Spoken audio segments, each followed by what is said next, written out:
Hi guys, my name is Azra Feriska and I'm gonna present to you about my essay analysis. The title is Moana's Journey of Empowerment, a feminist comparison of Moana 2016 and Moana 2 2024. Introduction. Moana 2016 follows a young girl from Motunui who feels an intense pull toward the ocean even though her father, the chief, wants her to stay on the island and prepare for the leadership right there. When the island begins to suffer from failing crops and disappearing fish, Moana discovers that the problem is linked to the theft of the Tefiti's heart by the demigod named Maui.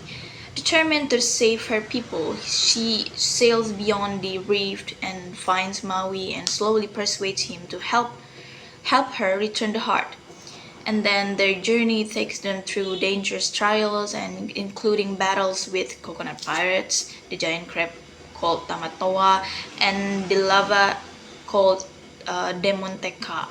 So at the climax, Moana chooses courage over fear to restore the heart of Tefiti and brings life back to the island, which includes her island, Motunui.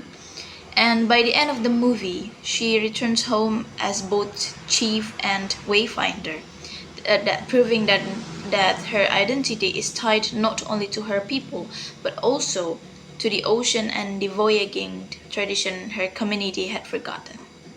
And then Moana 2 takes place 3 years later and shows Moana as a more experienced voyager who is now traveling beyond Motunui in search of the other island communities connected to the sea.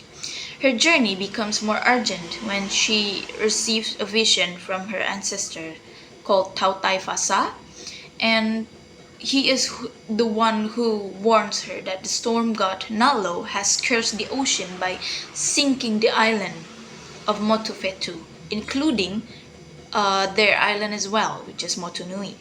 So the island that once connected all the peoples of the Pacific.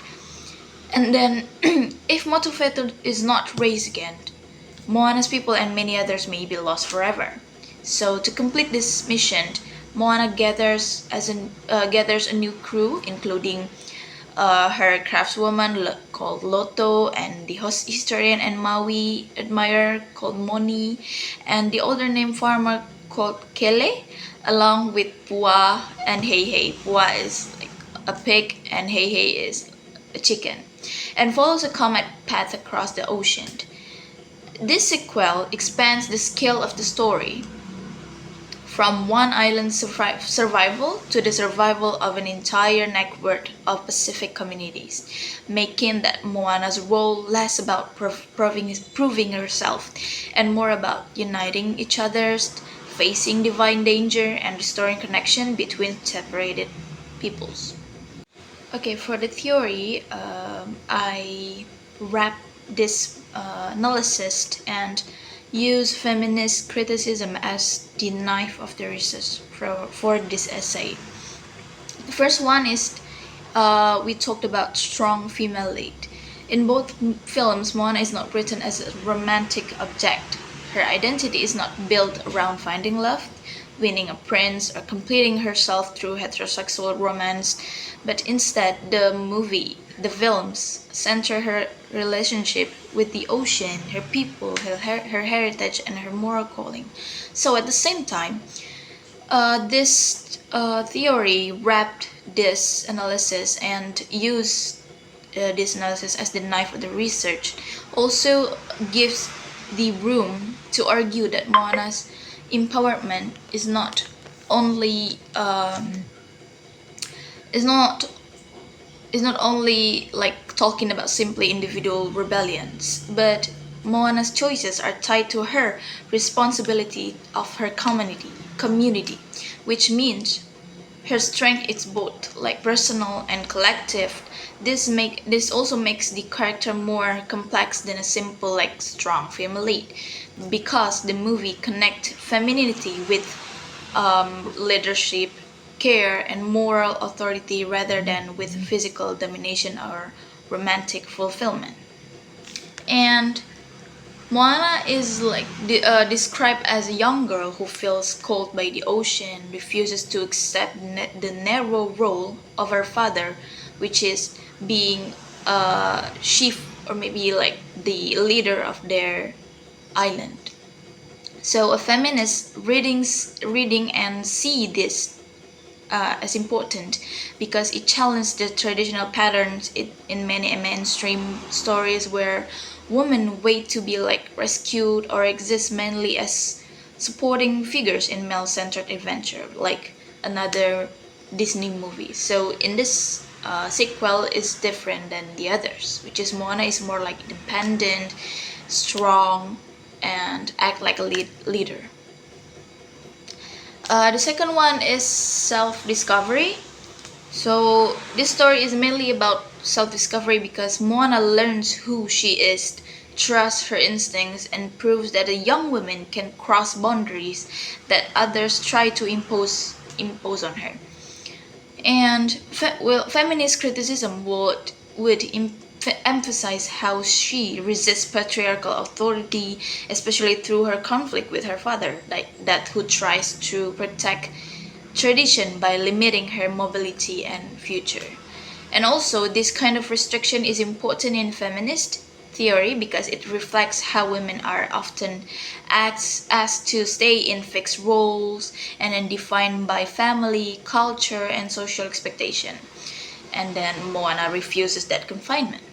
In Moana 2, however, the this movie shows that she is no longer simply discovering herself, that she is now respected, acted like a respected chief and experienced voyager.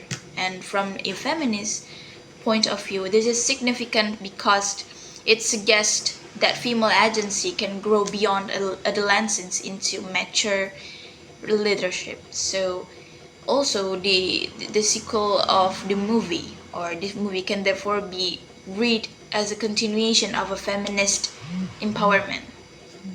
Next is power. In Moana the first, she confronts a father figure and a mythic system that initially blocks her path, yet she eventually becomes the one who restores balance.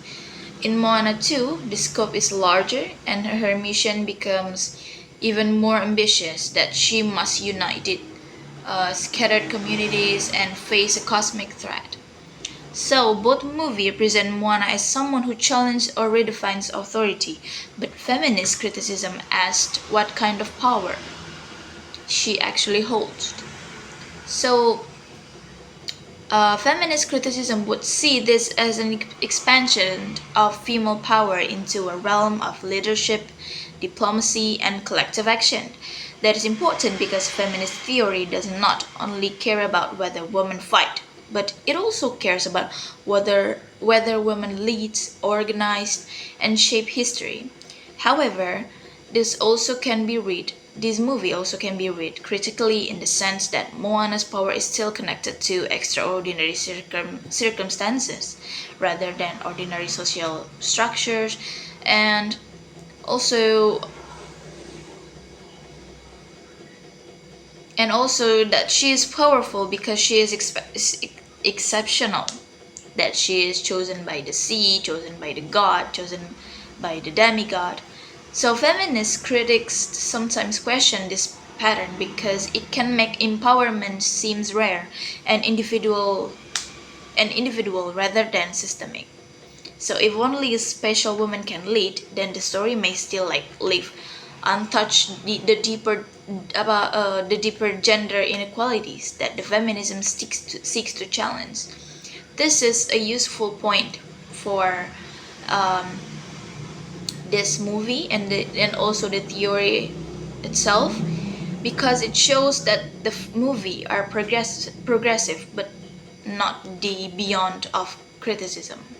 Okay, so for the research problem, how do these films construct culture, power, and representation, and what does that construction mean?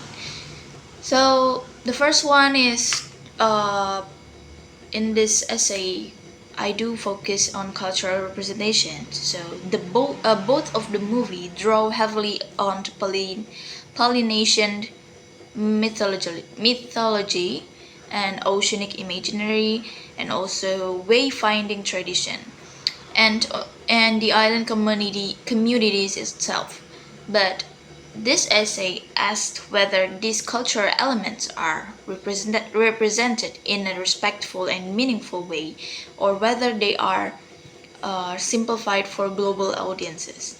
It is important because the Moana franchise itself, or the Moana movie, produced by Disney, which is it is a Western corporation with enormous influences about how cultural stories are packaged and consumed. So this research problem therefore examines whether the film function are genuine representation are or whether they risk turning indigenous culture into a marketable uh, aesthetic. So in other words, my essay, I want to know whether the movie preserve cultural depth or maybe flatten into something more commercially accessible. And also, this research problem is central in comparative literature because it is allowed to compare not only the characters and events but also the ideological work that each movie perform, which is the both of the movie. And then the second one is power and character development across the two films. It is a strong comparative question for me because sequels often insert the identity of the original but also reshape it. So in the first movie, Moana's journey is mainly about discovering who she is and proving that she can become a leader. But the question becomes whether the sequel gives her a more complex and mature role or whether it reduces her to a familiar heroic formula. And the research problem is therefore interested in narrative evolution. Like, does the sequel expand Moana's agency, or does it merely recycle the first film's message in a new setting? And then there is an important academic new setting. Uh, it is helping me to judge whether the sequel is artistically and thematically meaningful.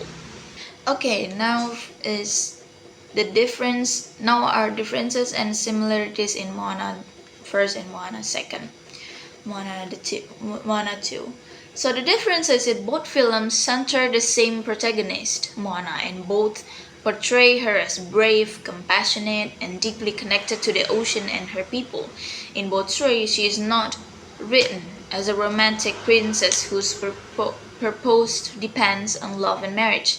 Instead, her identity is built around duty, exploration, and leadership. It is important because it makes the two films consistent in their challenge to the conventional Disney princess formula. So the difference are in Moana first, the conflict is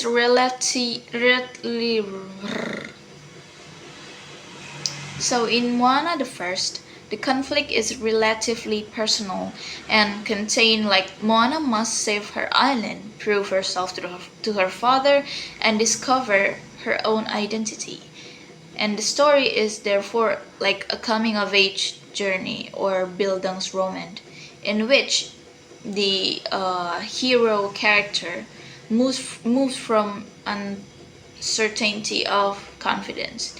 While in Moana 2, the conflict becomes much larger and more epic because Moana is now facing a danger that affects not just one island but the wider Pacific world.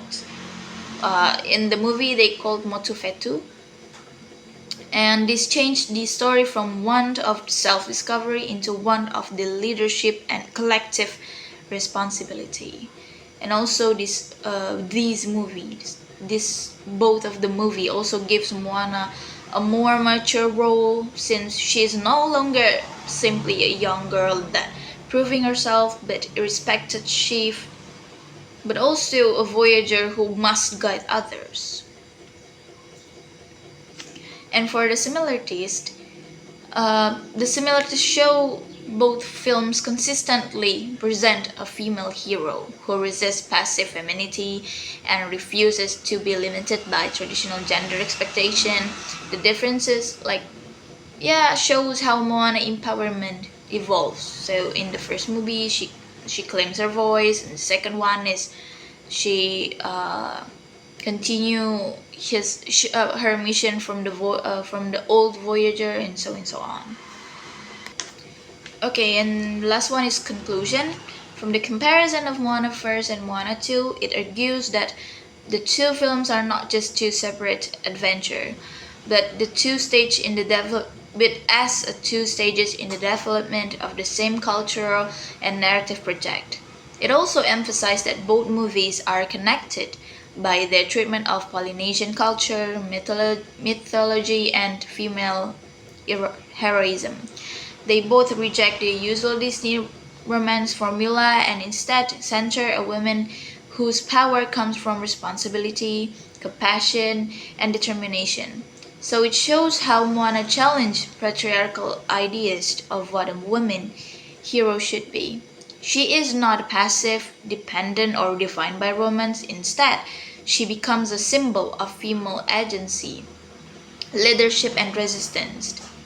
In conclusion, both of the movies suggest that the first is establishes this feminist image, and then second one is develops it further by placing her in a position of maturity of and authority. And that means the comparison is not only about whether the films are similar or different, but about how they deepen the meaning of the female empowerment. So that's all from me. Thank you for your attention and goodbye.